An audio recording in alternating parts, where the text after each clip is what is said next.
Merci d'être là, d'écouter, de vous ouvrir. Merci de mettre un peu de lumière sur ceux et celles qu'on laisse souvent dans l'ombre, parce qu'ensemble, on peut faire une différence. La 36e nuit des sans-abri s'est déroulée le 17 octobre dernier au Québec, dont à la Chute au Parc Baron de 19h à 23h, sous le thème de la solidarité pour plus de dignité. Cela faisait environ 10 ans que cet événement avait eu lieu sur le territoire lachutois. L'organisme Fleur de Mai Argenteuil a repris le flambeau cette année et a permis de rassembler plus de 300 personnes lors de cette soirée, ce qui constitue une grande réussite collective bien au-delà de leurs attentes, selon la coordonnatrice Mélissa Saint-Jean. Il y a eu une marche solidaire dans le parc, de l'animation et des activités d'impact, une dizaine d'organismes locaux mobilisés autour de la cause de l'itinérance, ainsi que le service de traiteur aux fumées salées. D'après Mélissa Saint-Jean, un des moments forts de la soirée a été le témoignage d'une jeune femme que Fleur de Mai Argenteuil a accompagnée par le passé et qui s'en est bien sortie. D'autres participants ont également livré de courts témoignages lors de la soirée.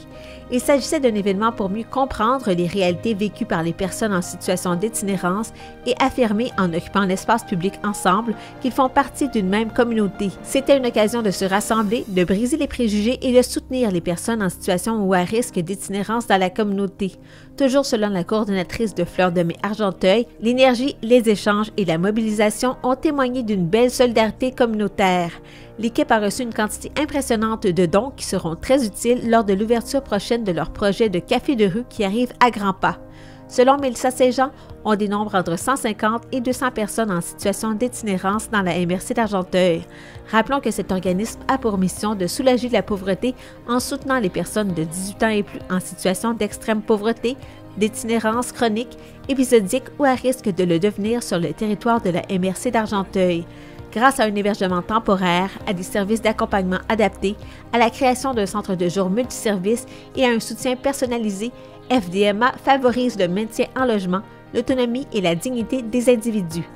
En collaboration avec les ressources du milieu, FDMA contribue activement à la réinsertion sociale et au pouvoir d'agir des personnes en difficulté tout en renforçant le tissu social de la communauté. Pour obtenir plus d'informations sur cet organisme, contactez l'équipe par courriel à direction@fdma.ca.